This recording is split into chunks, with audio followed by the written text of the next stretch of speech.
Monsieur Gonnet, donc quelles sont les dernières nouveautés du Sénat en ce moment?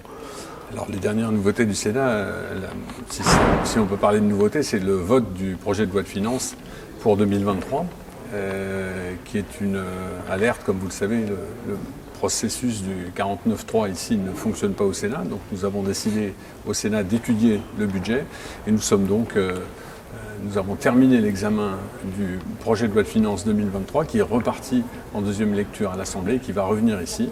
Donc le sujet numéro 1, c'est le financement des communes et comment vont-elles vivre demain alors que visiblement du côté du pouvoir central, on a déterminé qu'on allait étouffer les communes. Et quelles sont les alertes du coup que vous avez mis en avant? Les alertes, c'est simple.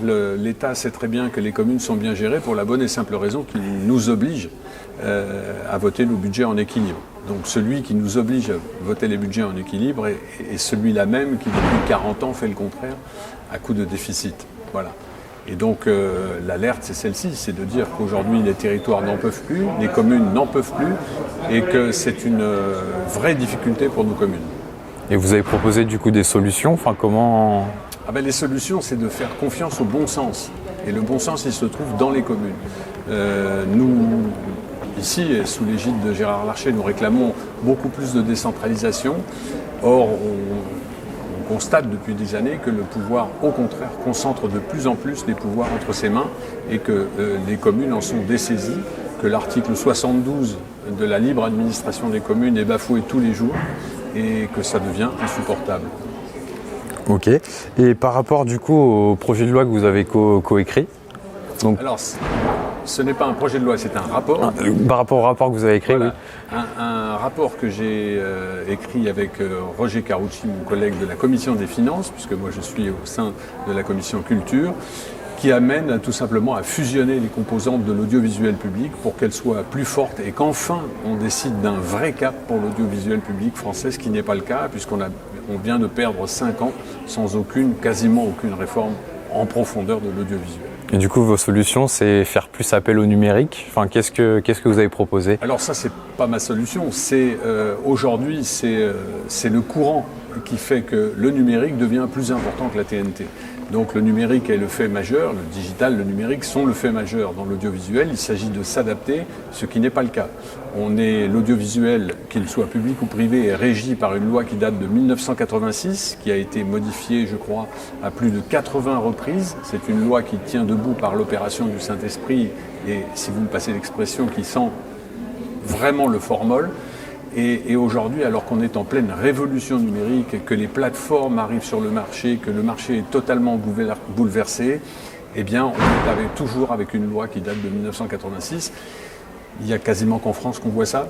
Et donc, on fait tout ce qu'il faut pour essayer d'amener la ministre à enfin prendre ses décisions, si tant est qu'elle ait les latitudes pour elle-même prendre la décision. Et sur ce sujet, du coup, vous avez dit dans Public Sénat qu'il y avait trop de chaînes publiques. Alors, ce que l'on dit, c'est que le périmètre aujourd'hui du service public doit être revu. Parce qu'on parle toujours des moyens, mais on prend, c'est le serpent qui se mord la queue, c'est-à-dire quels moyens pour quelle mission. Donc déterminons les missions du service public et en fonction de ces missions qui sont déterminées, si on demande au service public encore plus de choses, il va falloir lui donner plus d'argent. Je crois qu'aujourd'hui, on est arrivé à un seuil, étant donné l'état, le déficit endémique des comptes publics. Je pense qu'il faut être particulièrement raisonnable dans l'audiovisuel comme dans d'autres domaines. Et à ce moment-là, ça veut dire que pour la même somme d'argent, que fait-on? Si on veut faire plus, il faut réduire le périmètre pour pouvoir développer le numérique. Voilà ce que nous disons. Et certainement qu'à ce moment-là, il faut revoir à la fois le nombre d'antennes, enfin le nombre de chaînes et le nombre de fréquences. Voilà.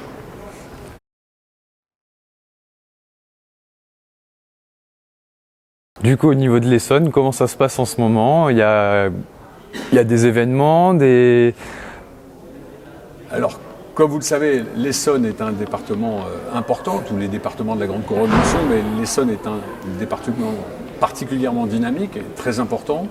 1,3 million d'habitants, avec une démographie qui est toujours en progression, avec à la fois un nord très urbain, très développé, très dynamique, une zone périurbaine qui se trouve un petit peu dans la zone dans laquelle Je suis toujours élu local et j'ai été maire pendant 17 ans. Et puis l'Essonne du Sud, qui elle est plus rurale, même si Étampes est une capitale locale, mais un Sud qui a... Voilà, François Durovray, le président du département, a toujours l'habitude de dire que l'Essonne est une petite France. Je crois que c'est la bonne appellation. Et donc en Essonne, aujourd'hui, le sujet numéro 1 des élus, ce sont les finances. Je reboucle avec le sujet national. C'est comment va-t-on boucler nos budgets 2023 ? Nous sommes dans l'impossibilité de le faire. C'est l'explosion des coûts de l'énergie. C'est l'augmentation du point d'indice. Et loin de moi l'idée de penser que les personnels du service public territorial ont des salaires de ministre, si tant est qu'un salaire de ministre soit indécent. Mais voilà, il y avait besoin d'une réactualisation. Cette réactualisation, eh bien, elle a été automatiquement dans les comptes de la commune en demi-année pour 2022, puisque ça date de juillet, et sur 2023, c'est en année pleine. Pour une commune comme la mienne, 6700 habitants, ça représente 120, 130 000 euros collés de façon supplémentaire, automatique au budget, sans toucher à rien. Voilà, vous cumulez ça avec l'augmentation de l'énergie, ça devient intenable. Et c'est ce que les communes ont dit au Congrès des maires, les communes et leurs élus au Congrès des maires. Et je crois que par rapport à ça, le gouvernement est en train de mettre en place un bouclier, un amortisseur, un filet de sécurité. Tout ça se fait avec du déficit public, puisque, comme je l'ai dit tout à l'heure, le déficit de nos comptes publics est abyssal. Donc c'est une situation particulièrement préoccupante et angoissante. Donc nous, auprès des maires, nous assurons le fait de dire, voilà, de faire remonter ces problématiques ici, au plus haut niveau. C'est ce que nous faisons au quotidien. Voilà, c'est un sujet. Après, il y a d'autres sujets qui sont, par exemple, le schéma directeur de la région Île-de-France, qui est en révision en termes d'urbanisme. Voilà, on reparle forcément du zéro artificialisation nette, puisque ce qu'il faudra économiser pour pouvoir créer de la densité, d'un côté, on va en retirer à d'autres communes. On en arrive à un moment kafkaïen où des communes de petite taille en Essonne voudraient construire quelques parcelles pour permettre à leur village d'exister, de continuer à exister paisiblement. On refuse à ces communes le fait de pouvoir faire 3-4 lots dans leur commune. Je parle de communes de quelques centaines d'habitants. C'est devenu absolument incroyable. Voilà, notre pays souffre d'une chose, il est suradministré, mais il n'est plus gouverné. Et c'est le problème actuel. On le retrouve partout, que ce soit dans les finances, que ce soit dans l'urbanisme. Voilà, on a un autre problème majeur en Essonne qui est le transport. J'allais y venir. Voilà. Et je quitte à l'instant un maire avec une ligne C du RER qui régresse. Malheureusement, en termes de fréquence, on a du mal maintenant à recruter des chauffeurs. Voilà. Valérie Pécresse se démène avec Stéphane Baudet, son vice-président, se démène véritablement pour avoir de nouvelles rames avec de nouveaux matériels. Mais il y a un moment où on a tel retard en région Île-de-France que malheureusement nous courons après notre développement et ça commence à poser vraiment problème.